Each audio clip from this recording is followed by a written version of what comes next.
There is an idea of a Patrick Bateman, some kind of abstraction.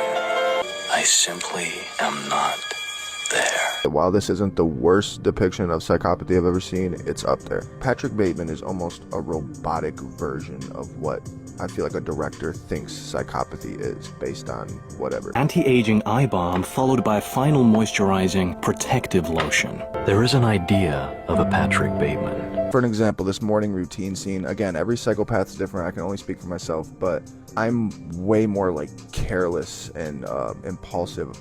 Too much, I think, to have like a morning routine like this. This just feels more like narcissism to me. So there's obviously different versions of psychopathy. There's like the sadist, then there's the corporate psychopath, which is very common.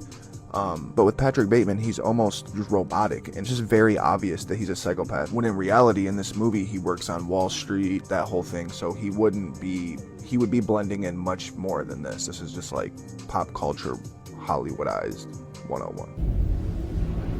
I can't believe that Bryce prefers Van Patten's card to mine. This scene here, when he's comparing the business cards, this is the thing with Patrick Bateman I've noticed is, and again, I'm not the best to talk about this because I really don't like this movie, but in this situation, a psychopath would already feel superior to them, so they wouldn't feel discouraged. They would just think their shit's better as it is. Thanks, Patrick. This is a big thing they missed right here. Psychopaths have superficial charm.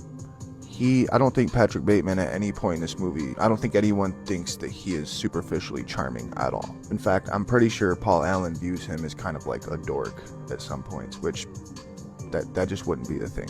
Another thing, psychopathy is like predetermined. A lot of the things that we do are predetermined, and I think that in the scenario that he is in this movie, I mean, it's a lot of normal people would want to stand out in these ways with the business cards, or you know, just the high competition. And again, this is just the main thing. You're not gonna know a psychopath when you see one. A lot of people ask me this all the time. They'll be like, can you spot another psychopath? And the truth is no. And they wouldn't. And again, a lot of people will be like, oh, well, I can tell, I can see it in your eyes and all this. But the only reason anyone says that is because I'm open about it.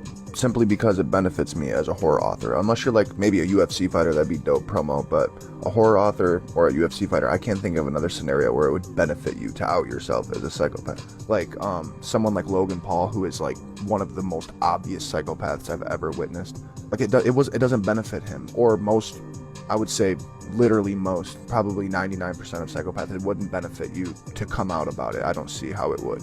So yeah, I'll make a longer video on this, but I just think Patrick Bateman is probably one of the most like watered down versions of a psychopath I've ever seen depicted in Hollywood.